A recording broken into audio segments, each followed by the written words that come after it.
단간지주. 이렇게 해서 여기 구멍 이렇게 뚫려 있는 거 있잖아요. 한 개가 있으면 이 절 입구 쪽에 한 개가 있으면 그건 단간지주고, 여기 쉽게 말해서 국기뽕입니다. 이렇게 국기같이 깃발 세우는 단간지주고, 그 다음에 법당 앞에는 이런 게 두 개가 있습니다. 그거는 괴불대입니다. 괴불대. 그래서 괴불을 이렇게 펼쳐서 걸기 위해서 만들어 놓은 대고. 그래서 일주문 영역 밖에 있는 경우도 있고 일주문 안쪽에 있는 경우도 있고, 요즘은 두 종류가 있어요. 원래는 일주문 바깥쪽에 대부분 많았는데 요즘은 일주문이 밖으로 쭉 빠지는 추세거든요. 쭉 빠지는 추세예요. 그래서 단간이라고 하는 게 혼자 놓는 경우도 있고, 제일 큰 단간은 지금 여기 맨 첫째 장에 나오는 지금 굴산사지 단간입니다. 강릉에 있죠. 강릉에 지금 43, 42쪽에 나오는 그 사진 보시면 굉장히 우람합니다. 혹시 굴산사지 가보셨어요? 사굴산파, 구산선문 중에서 구산선문이 참고로 말씀드리면 두 개가 가장 강력한 거거든요. 그리고 구산선문 아닙니다. 뭐 그 산이 몇 개인지는 잘 모르겠습니다.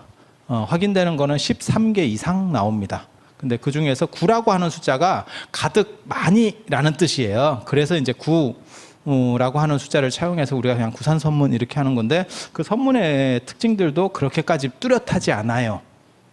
뚜렷하지 않아요. 그런데 그 구산선문 중에서 두 개가 가장 유명하죠. 그게 하나는 사굴산문,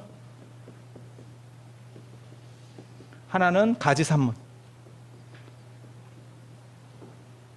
가지산문에 유명한 스님이 계시죠. 일현 스님, 태고 보호 스님. 일현 스님, 태고 보호 스님.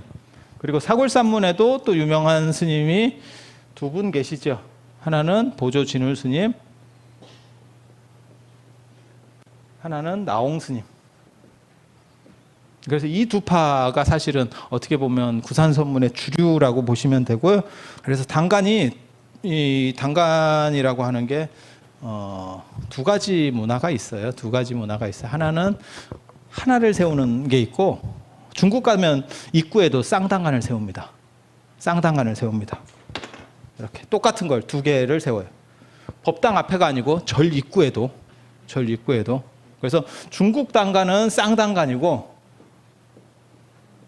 우리는 외단간입니다.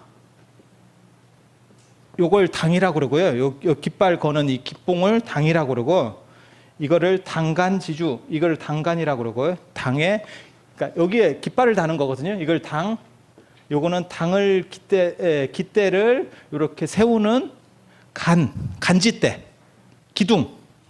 그 다음에 요거는 당간지주, 받침대 이렇게 구분을 하거든요. 이렇게 구분하거든요. 그래서 요걸 두 개를 좌우 단간이라고 할 거냐, 안 그러면 중간에 있는 건 대부분 나무라서 나중에 없어지거든요. 그래서 이 두 개를 좌우 단간 할 때 요거 두 개가 같다는 의미로 쓰는 거냐라는 말은 약간씩 있어요. 차이들이 있어요.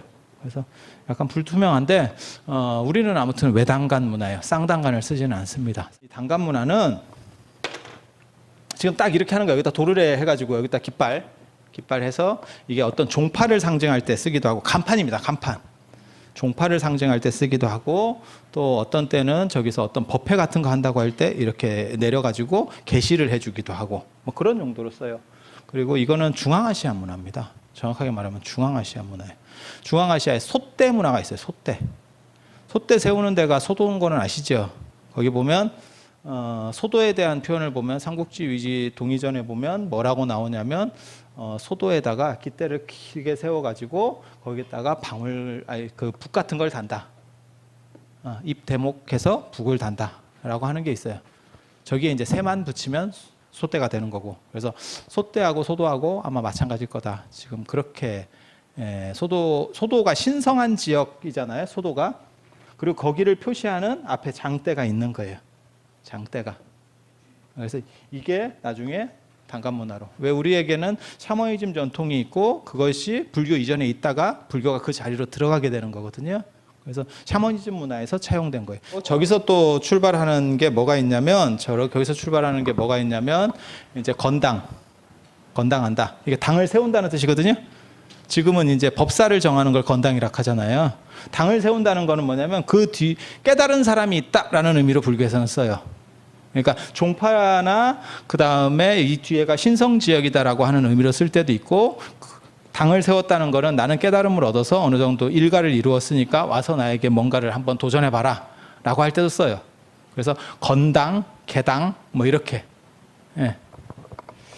그래서 그런 얘기들이 46쪽에 나오는 단간, 기둥을 하나로 사설의 소속이나 이런 것들을 말한다. 그리고 단간 중에는 쇠로 된 것도 있고 돌로 된 것도 있어요. 그래서 절 앞에 맨 바깥쪽에는